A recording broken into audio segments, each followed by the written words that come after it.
got to be done It with has understanding to. humans. Yeah. So my experience of And that's people, one of the things that I love is human behavior and motivation. And so all day long, that's what gets me out of bed. what's your favorite book when it comes to human psychology? Oh gosh, I have so many. What's your favorite? Um, I love probably some pieces with Adam Grant. More authors in philosophy, more than because they all have written a million books. Mm. But Adam Grant, Simon Sinek, Brene Brown, all huge fans. Angela Duckworth, just some really, really great philosophy around really supportive servant leadership and at the same time working your butt off. Those are not, it's not an oxymoron. You have really supportive leadership and also get a lot of stuff done. Yeah, yeah, absolutely. Let's go a little bit more into your business. So, when I was Yeah, researching, you were saying that referrals are your best marketing strategy. yeah, for sure. So, why is that? So the good news is that she was my manager when my first job out of undergrad, and she knew I was an introvert. She knew that I would rather crawl under a rock than walk into a ballroom full of random strangers. And she told me, she's like, Karen, she was an amazing female leader. I'm so grateful that I ran into her much earlier on in my career because it was just this ideal of what I wanted to be. And she could walk into anything and just whatever she needed to say or however she needed to show up, she did.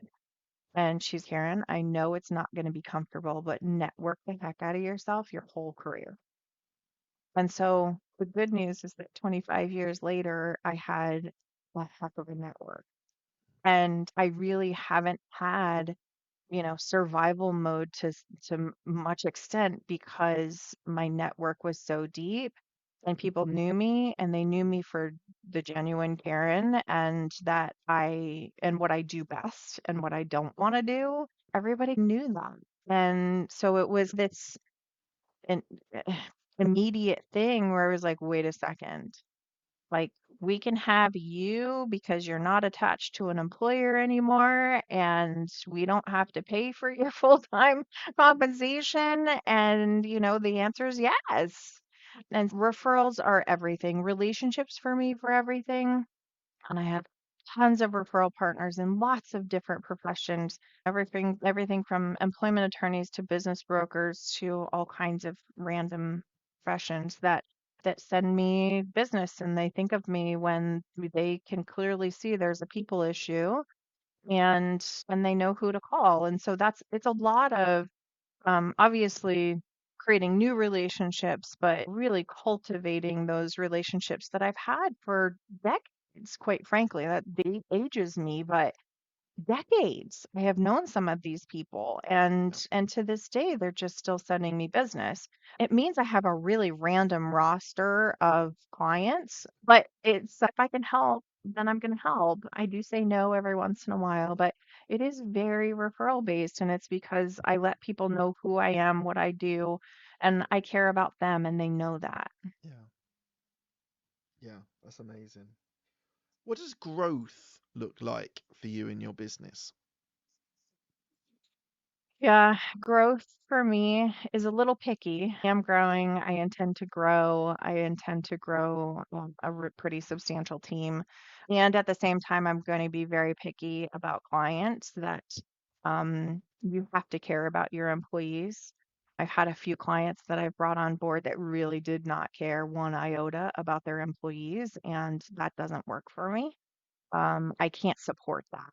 Yeah. And so I'm going to be picky about growth, but growth means that I have probably a few dozen on the team, and we are really doing that white glove HR service in a very meaningful way and making business better.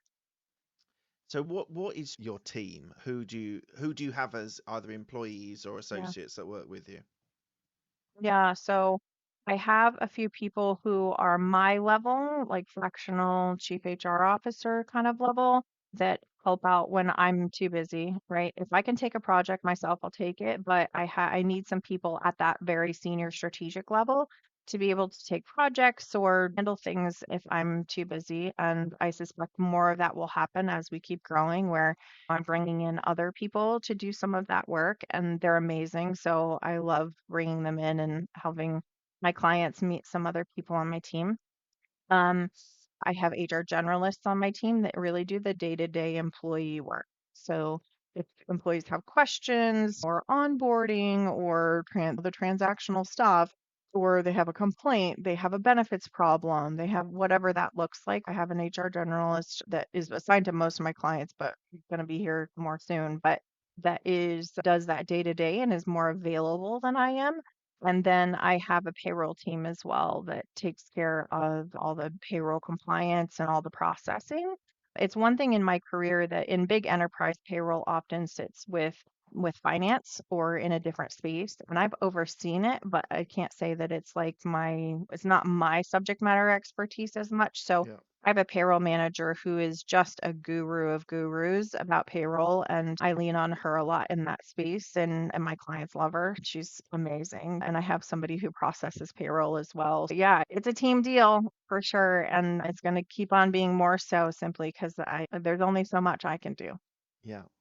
And so for you, for 2025, sitting at Mhm. early February 2025, is your priority revenue, profitability, employees, or all of the above?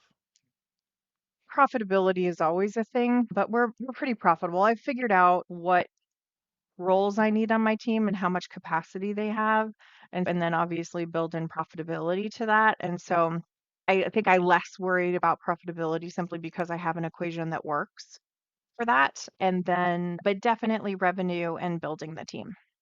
Yeah. No question. And I'm not sure which one would be. Obviously, the team generally comes just a slight bit after the revenue simply Yeah. because I need the contracts in the door. But in reality, they're both really important to me this year. And how have you managed that big company, public listed, Fortune 50 sort of Mhm. company that you came from versus working with smaller companies that are growing and need slightly different things? How were you able to transition from big company into knowing what the smaller companies need? Yeah, I think that there's some pros and cons to it and things that I've learned. So the advantage of it, I think, for my clients is that I have a very big picture mentality. So I can vision board with them. I can get through their strategic planning and see what possibilities are very quickly because I come from a bigger environment. So I know what it's like to get there and the kinds of things you need to do and the mentality, that growth mindset that you need in order to get there. And so I think for that purpose, I think it's been really helpful for me to have that bigger experience. There are nuances to small business that just don't happen in enterprise level of situations. The benefits possibilities are really not as interesting on the small business side. There's just some nuance to what is available to small businesses Yeah. for a reasonable cost Yeah. that an enterprise you just don't worry about as much because there's money there, Yeah. right? And so I think that's some of those are some of the things that I've had to navigate that good gosh, I had no idea how great I had it in enterprise where I could have any carrier at any price because I had volumes of headcount. And that just doesn't happen in Yeah. smaller spaces. And I think benefits is probably one of the most frustrating pieces Yeah. of the small business world. I would agree. How have you evolved as a leader? It's a great question. So I love, you may have heard of it, this book called Who Not How. It's by Sullivan and Hardy. It is very much this. Listen, I've been delegating for a long time. I've had HR teams for a long time, but really honing in on what is a business owner and a visionary and versus all of the other stuff that you have going around and honing in on that superpower that is yours, that is not everybody else's, and becoming the leader that says, yes, it's my business, but I need you to manage the finances and I need you to run the processes and I need you to do that. I can delegate HR stuff all day long, Mm. right? Because that's what I've always done. Yeah. Delegating some really important pieces of my business to other people is a different thing.